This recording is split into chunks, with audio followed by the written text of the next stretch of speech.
ដំណើរកំសាន្តសាបបែបរករ៉ាក់ទៅកាន់ខេត្តកំពតពីយប់3ថ្ងៃរបស់ខ្ញុំព្រឹកឡើងគឺខ្ញុំចាប់ផ្ដើមចេញពីផ្ទះប្រហែលជាម៉ោង6ជាងអញ្ចឹងយើងធ្វើដំណើរទៅកាន់ខេត្តកំពតប្រហែលជារយៈពេល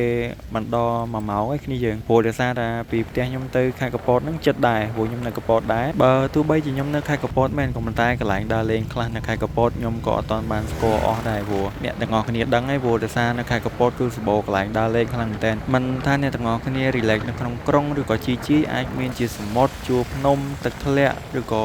ទឹកជ្រោះអីផ្សេងនៅខាងខេត្តកំពតគឺមានគ្រប់សពតែម្ដងនៅពេលដែលខ្ញុំទៅកំពតគឺខ្ញុំមិនដែលភ្លេចគេខ្ញុំតែងតែចូលកន្លែងថតរូបនៅថ្នល់ទាបភ្លើងបន្ទាប់មកក៏ខ្ញុំបានទៅលេងបូកគោ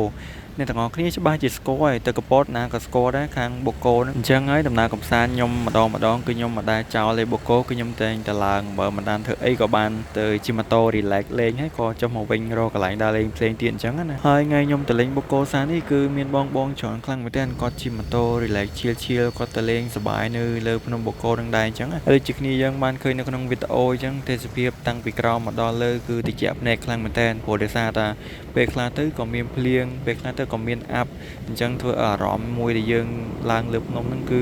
ស្រស់ស្រាយខ្លាំងមែនតើអញ្ចឹងគ្នាយើងកុំភ្លេច Van Light Heart បូកគោ Hill ក៏ប៉ុន្តែកុំហៀខ្លាំងពេកប្រយ័ត្នហៀខ្លាំងពេកទៅអស់លុយពីកប៉ាល់ដូចខ្ញុំតែគ្នាខ្ញុំឮថានៅលើបូកគោហ្នឹងគឺមានកាហ្វេមួយកន្លែងដែលកំពុងល្បីគឺកាហ្វេថ្មមុខយ៉ា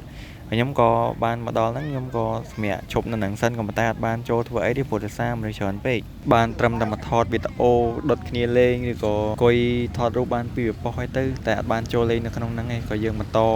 ដំណើរទៅមុខទៀតព្រោះថាគោលដៅហ្នឹងចង់ទៅលេងនៅវត្តសំពៅ5ទៅលេងទឹកធ្លាក់ពពកវិលដែរហើយខ្ញុំមកលេងបូកគោសានេះគឺអារម្មណ៍ខ្ញុំប្លែកព្រោះដោយសារថាពេលពីមុនគឺខ្ញុំមកលេងតែតែមានតែគ្នាខ្ញុំទេប៉ុន្តែដល់ឡែកថ្ងៃនេះគឺខ្ញុំមកចំថ្ងៃ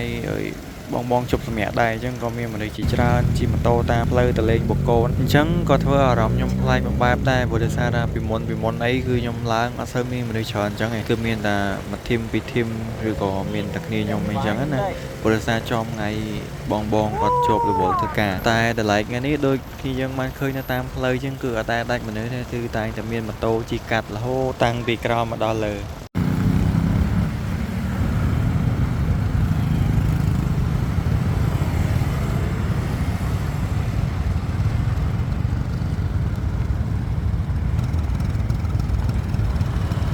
តពីការជិះម៉ូតូមកសតុះធំយើងក៏បានមកដល់វត្តសំពៅ5ដែលជាវត្តមួយដែលនៅលើកំពូលភ្នំបូកគោរៀងខ្ពស់ដែរបើយើងមកដល់លើនេះគឺយើងអាចមើលទេសភាពបានឆ្ងាយហើយមិត្តភក្តិខ្ញុំក៏ចុះពីលើម៉ូតូភ្លាមមកអង្គុយធ្វើមុខបាក់ដែរព្រោះគេបាក់ពីយប់ដែរហើយណាមួយយើងជិះម៉ូតូផ្លូវឆ្ងាយផងអញ្ចឹងយើងបាក់ឡើងទាំងអស់គ្នាក៏ប៉ុន្តែមិនជាថ្មីទេនៅពេលតែទៅដល់កន្លែងបោះតង់គឺជឿទាំងអស់គ្នាវិញហើយដូចខ្ញុំនិយាយចឹងយើងអាចមើលទេសភាពពី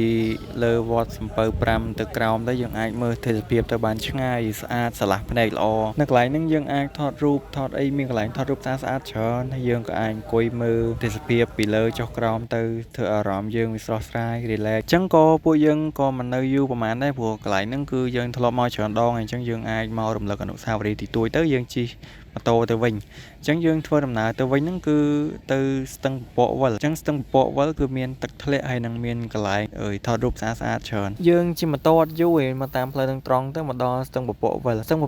ទឹកធ្លាក់ស្អាតទឹកធ្លាក់ខ្ពស់ដែរក៏ប៉ុន្តែពណ៌ទឹករៀងអត់សូវស្អាតទេបើយើងមើលតាមវីដេអូប៉ុន្តែបើសិនជានៅក្រៅពណ៌ទឹករៀងស្អាតដែរតែបើសម្រាប់អ្នកចូលចិត្តថតរូបថតវីដេអូអីមកដល់នេះគឺដឹងតែអែមហើយព្រោះដោយសារអីមានទិដ្ឋភាពស្អាតមើលទឹកធ្លាក់មើលអីចឹងទៅទេសភាពក៏ស្អាតធ្វើអារម្មណ៍យើងនៅពេលដែលជិះម៉ូតូមកពីឆ្ងាយហើយយើងមកដល់កន្លែងដែលមានទេសភាពស្អាតអញ្ចឹងគឺយើងមានអារម្មណ៍ថាវាបាត់ហត់វិញអញ្ចឹងហើយដំណើរកំសាន្តខ្ញុំមកកាន់ភ្នំបូកគោហ្នឹងគឺមានប៉ុន្មានកន្លែងហ្នឹងឯងប៉ុន្តែក៏មានកន្លែងច្រើនទៀតដែលខ្ញុំអត់ទាន់បានចូលដែរបន្ទាប់ពីខ្ញុំចេញពីស្ទឹងពពកវិលហើយខ្ញុំក៏បានទៅដល់ឆ្នេរដូងក៏នៅកំពតដែរអញ្ចឹងយើងធ្វើដំណើរតែមួយផ្លែតមកដល់ឆ្នេរដូងក៏យើងបានឈៀលដែរហើយបើមិត្តភក្តិខ្ញុំវិញមកជួទៅលើភ្នំឯងមកដល់ឆ្នេរដូងនេះគឺថាងរួនដើមដូងគេចង់បាក់ហើយតែបាក់ហ្នឹងគឺគេឲ្យសងលុយអញ្ចឹងដំណើរកំសាន្តខ្ញុំនៅយប់ទី1នេះគឺខ្ញុំបានត្រឹមតែបូកគោហើយនឹងឆ្នេរដូងឯងដោយសារតែវីដេអូរៀងវែងពេកអញ្ចឹងក៏ខ្ញុំសម្រេចចិត្តថាចាំចេញភាគតមួយទៀតឲ្យអ្នកទាំងអស់គ្នាបានមើលអញ្ចឹងព្រោះឥឡូវសុំវាយឡើងសិនហើយ